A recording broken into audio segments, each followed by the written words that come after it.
You think your need to be liked is a social skill. You think your desire for approval is what makes you a good person.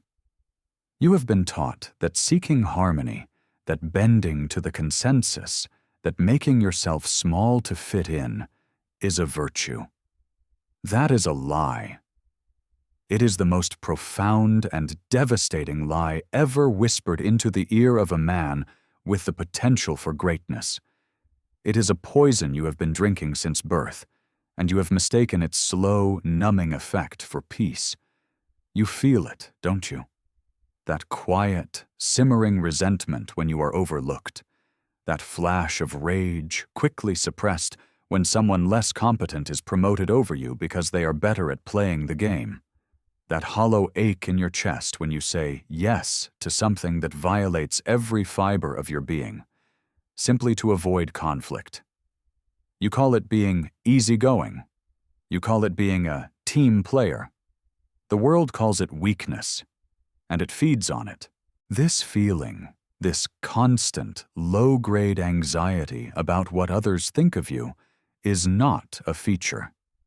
It is a bug in your programming. It is a slave collar, invisible but heavy, that you willingly place around your own neck every morning.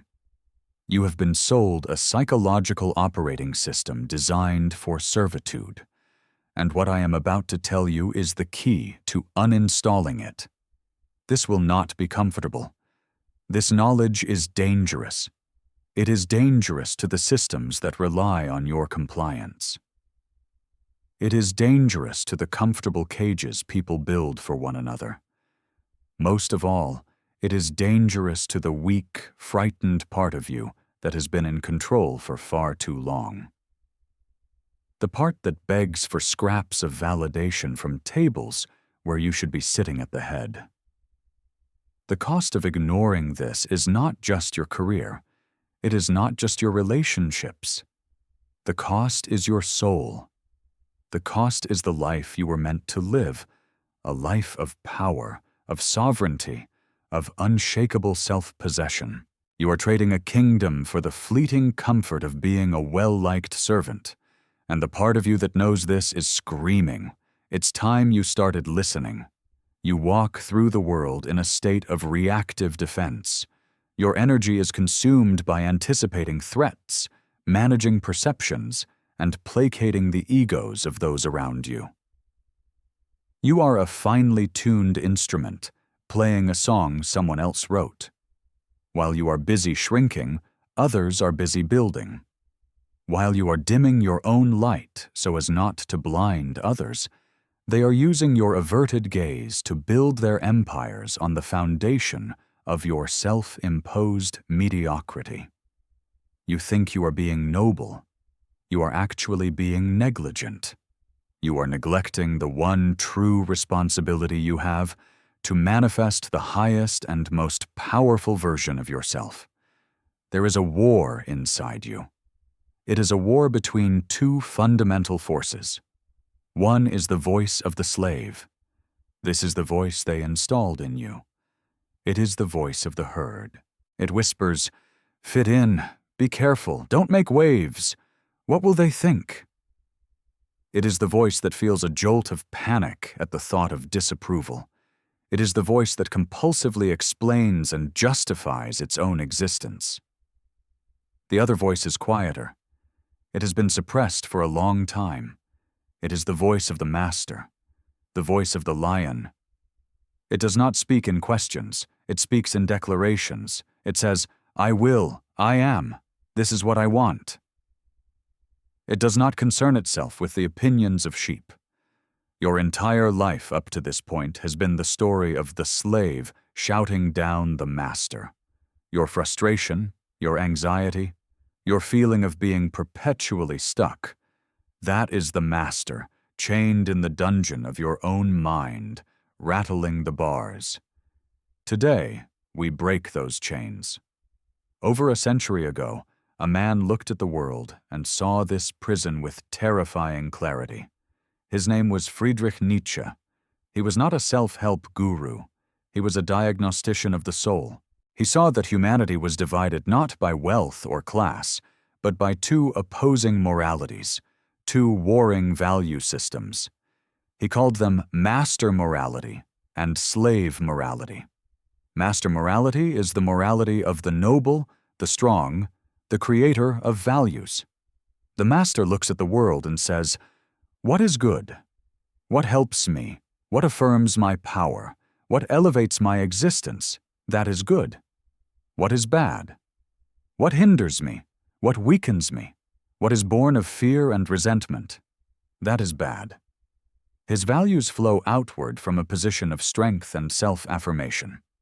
Slave morality is the opposite. It is born not from strength, but from weakness. It is the morality of the oppressed, the resentful, the herd.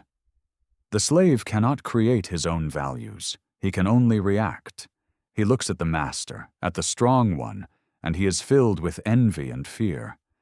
He cannot be what the master is, so he must devalue it.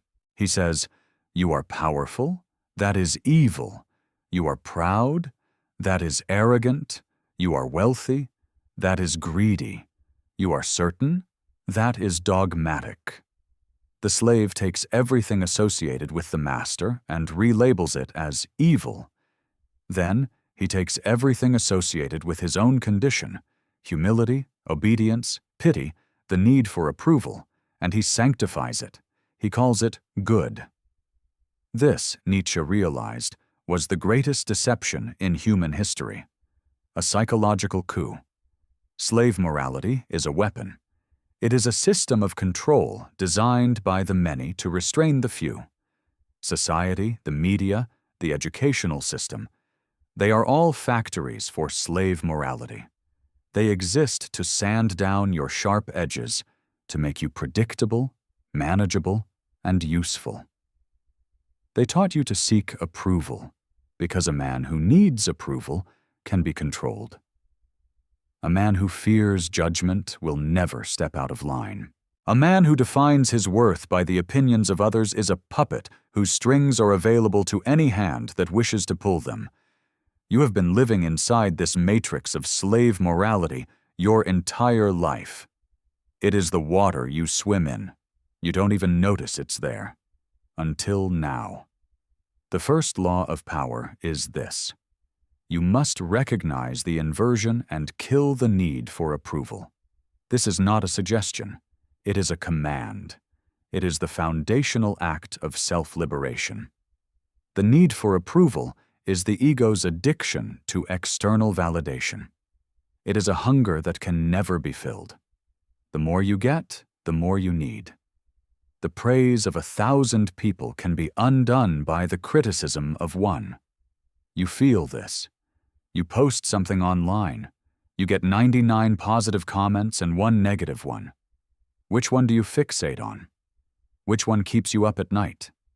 That is the addiction. That is the slave collar tightening. The weak man's reality is a democracy. It is voted on by everyone he meets.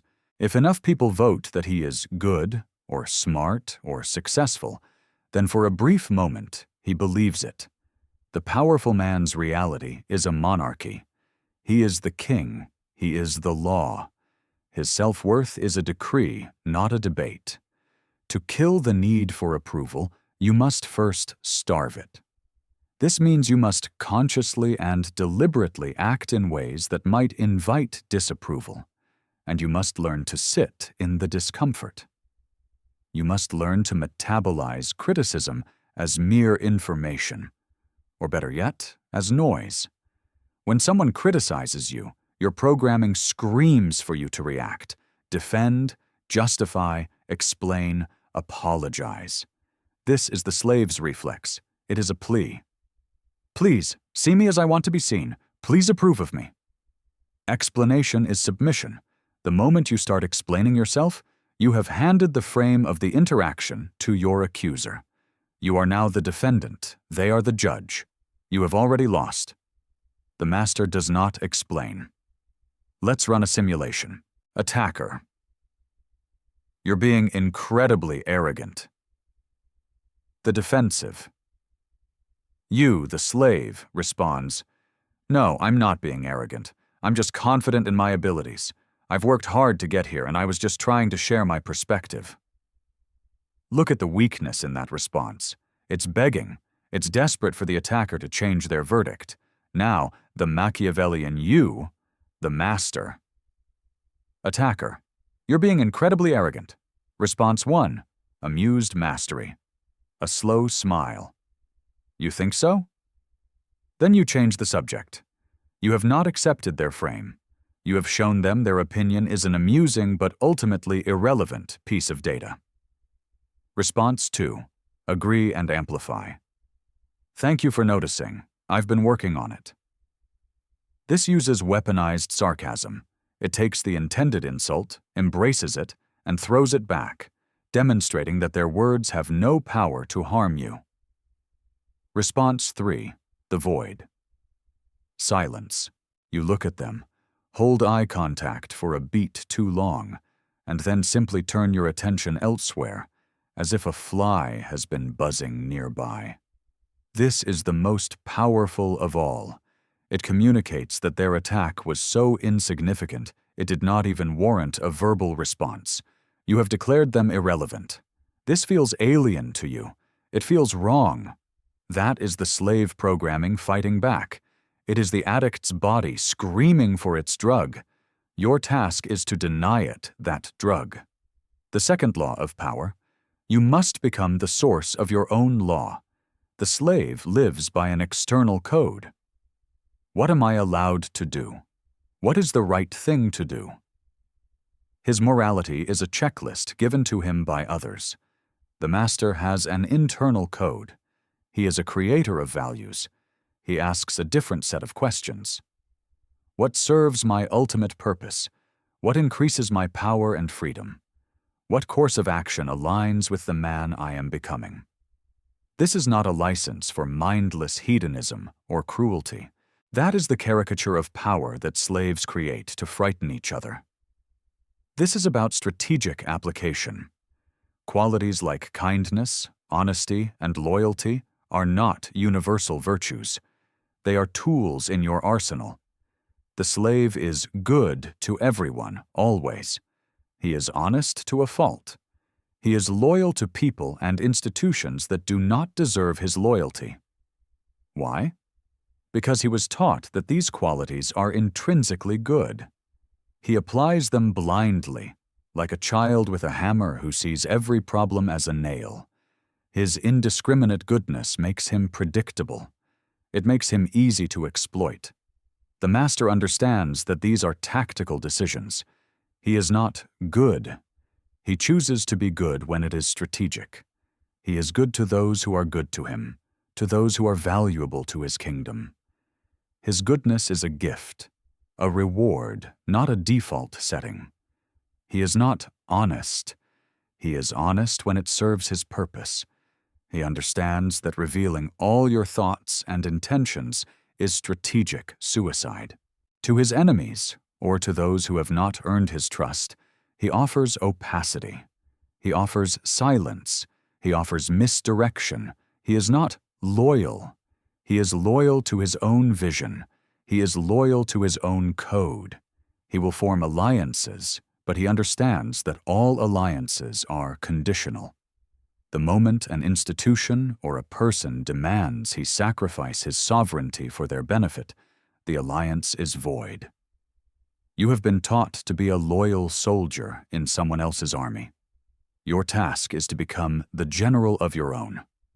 This requires you to do something you have been trained your entire life to avoid. You must define your own values. Sit down and write your own 10 commandments, not the ones you were given, your own. What is truly good for you? What is truly evil for you? For the master, good is strength, freedom, will, discipline, creation, sovereignty. For the master, evil is weakness, submission, resentment, indecision, herd thinking, fear. Live by this new code. Let it be the constitution of your new inner kingdom. When you are faced with a decision, do not ask what others would do. Do not ask what a good person would do. Consult your own law. The third law of power. Cultivate amused mastery over emotional unreachability. Your emotional state is the final frontier of your sovereignty. If someone can control how you feel, they control you. The primary weapon of the slave morality is emotional manipulation. Guilt, shame, the fear of being disliked, the desire to be praised. These are the levers they use to move you. Your task is to remove those levers from the machine.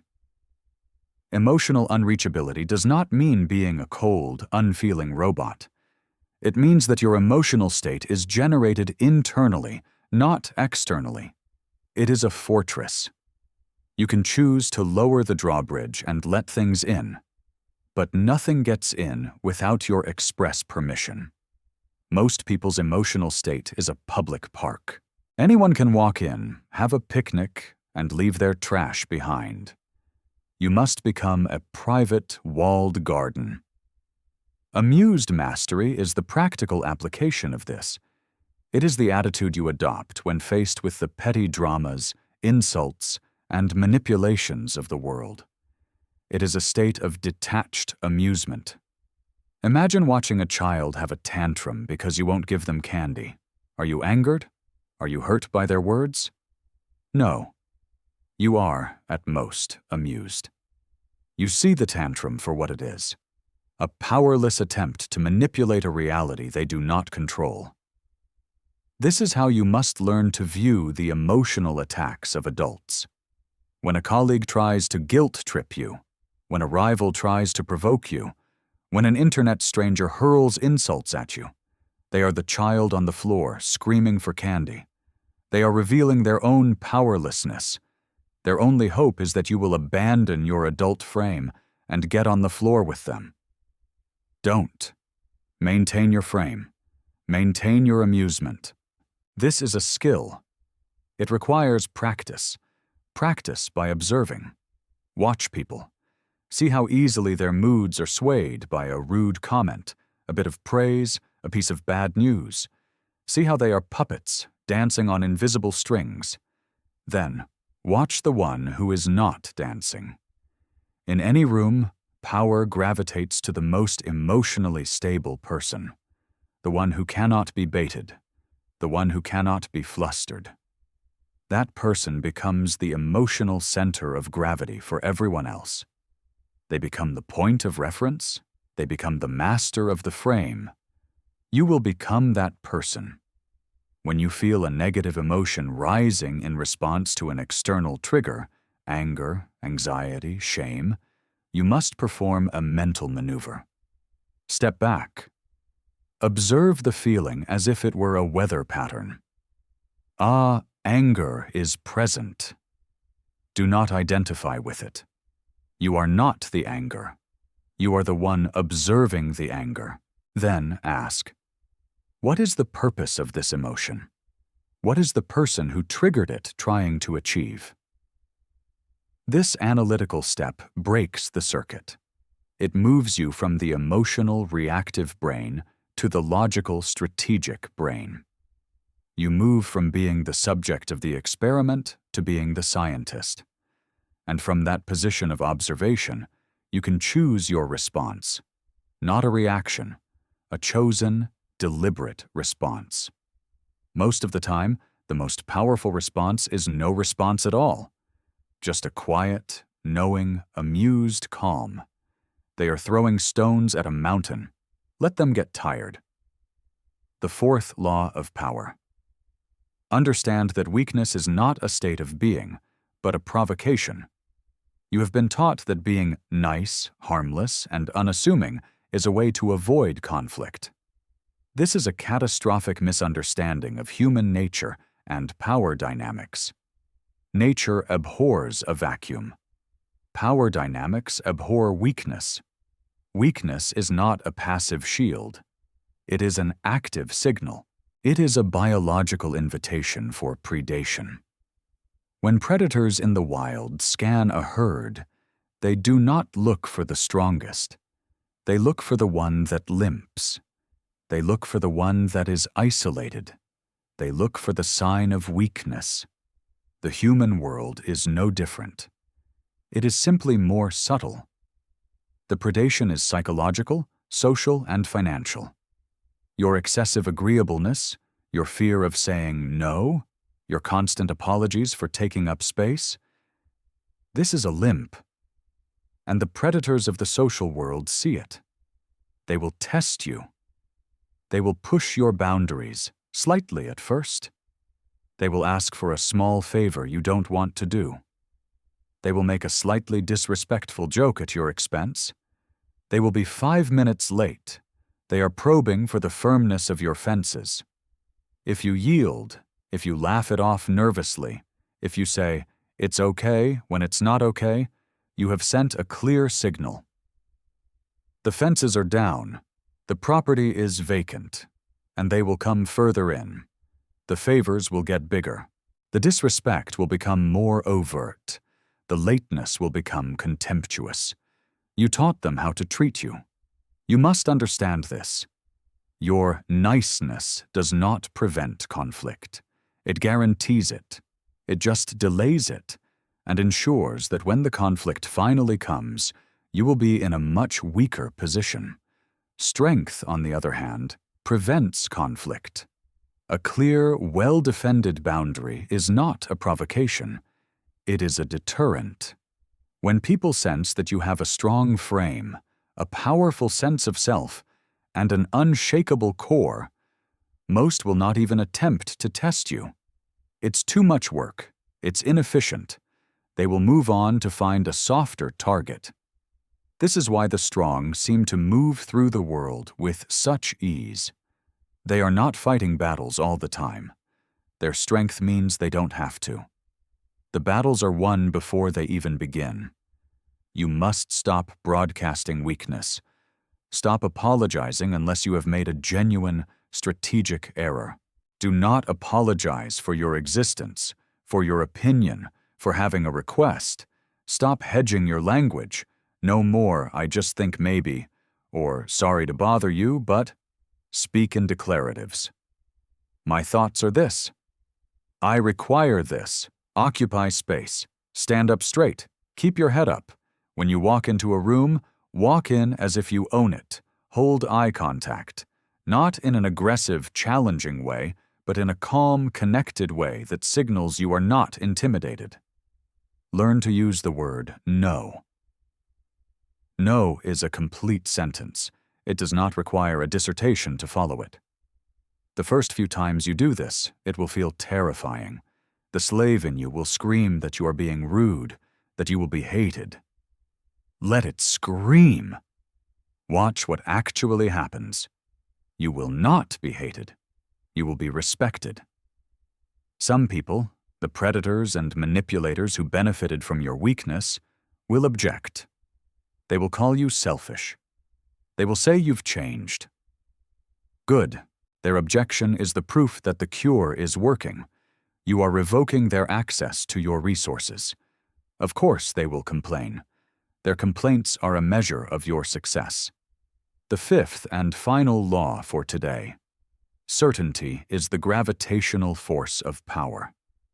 The world doesn't yield to the most competent man.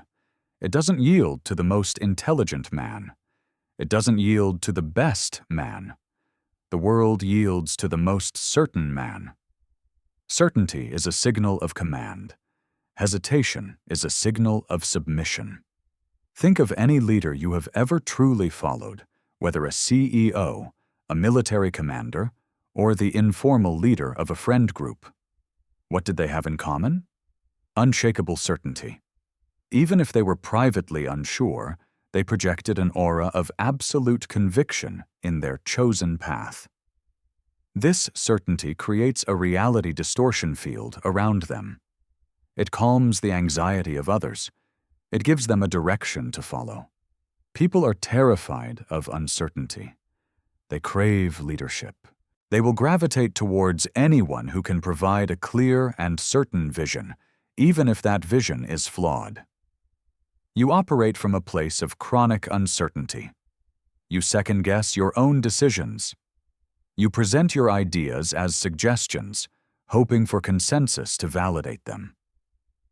You are looking for a co-signer for your own life. Stop. From now on, you will make your decisions with conviction. Once a decision is made, based on the best information you have, you will act as if it is the only correct decision in the universe. You will move forward with absolute resolve. If you are proven wrong, you do not crumble. You do not apologize for your certainty. The master simply says, "The data has changed. We are now proceeding with this new course of action with absolute certainty." You pivot with conviction. Certainty is not about being right. It is about taking command of the narrative. When you speak, speak from your chest, not from your throat. Let your voice carry the weight of your conviction. Eliminate the language of doubt from your vocabulary. Words like maybe, perhaps, I think, I feel like. Replace them with it is, we will, the reality is. This is not about being arrogant. It is about understanding that power is a performance. Life is a stage. You must decide if you are going to be a lead actor, radiating certainty, or an extra, waiting for cues from someone else. When you project certainty, you give others the gift of your clarity. You become a stabilizing force in a chaotic world. Power will flow to you as a matter of course. It has no other choice. It is like gravity. Now we translate theory into action. For the next 7 days, you will undertake a challenge, a fast, an approval fast. Your one and only goal is to systematically violate the code of the slave. For 7 days, you will not explain or justify yourself. Not to your boss, not to your partner, not to your friends. If you make a decision, you will state it. If they question it, you will meet their question with silence or a simple, "That is the decision." You will not defend it. For 7 days, you will say no to at least one thing you do not want to do every single day, without apology or elaborate excuse. Just a calm, firm, "No, I can't do that." For 7 days, when you are criticized, you will not engage. You will not argue. You will deploy amused mastery. You will observe their attempt to control your emotions, and you will give them nothing. You will smile faintly and change the subject. For 7 days, you will practice the language of certainty. You will consciously remove all words of hesitation from your speech and writing. You will state your opinions and decisions as facts. This will be one of the hardest weeks of your life. The slave within you will wage a brutal insurgency. You will feel fear. You will feel guilt. You will feel the intense physical craving for the approval you have just denied yourself. You must endure it, and you must watch. Be a scientist of your own life. Watch what happens. Notice who objects. Notice whose behavior changes. The people who value you will adjust, and their respect for you will increase. The parasites who were feeding on your weakness will become agitated. They will expose themselves. This is valuable information. Feel the power you reclaim. Feel that knot of social anxiety begin to loosen. Feel the space that opens up in your mind when it is no longer consumed with managing the opinions of others. Feel the quiet, solid core of your own sovereignty beginning to form. At the end of these 7 days, you will not go back. You cannot. You will have tasted real freedom, and the old cage will look unbearable. This is your first step out of the herd. The final truth is this: the world will not give you what you are worth. It will give you what you negotiate, and your negotiation posture is determined by your internal state. You have been negotiating from your knees. You have been begging for scraps when you were born to sit at the feast. No more. You are no longer the man who reacts. You are the man who acts. You are no longer the man who seeks approval.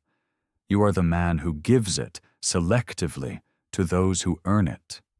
You are no longer the man defined by the judgment of others. You are the man who judges. You judge what is good for you, what is worthy of your time, what is aligned with your purpose. You have killed the inner servant. You have murdered the pleasing, smiling, apologetic slave that lived in your skin. From his ashes, the master rises. You will become unreachable, not physically, but emotionally. Your core will be untouchable, shielded by your own self-defined law and your amused mastery of the world's petty games. You will become unforgettable. People will not remember you for being nice. They will remember you for your presence, for your certainty, for the unshakable power that emanates from a man who is his own source. They will not know why they respect you. They will not know why they are drawn to your frame. It will feel like magic to them. But you will know. You will know it is the natural order of things. You will know it is the physics of power, a force as real and as undeniable as gravity. You have left the farm. You are now entering the wilderness. It is more dangerous here. But here, and only here, can you be free. Here, you are no longer prey. You are the predator. Welcome to the hunt.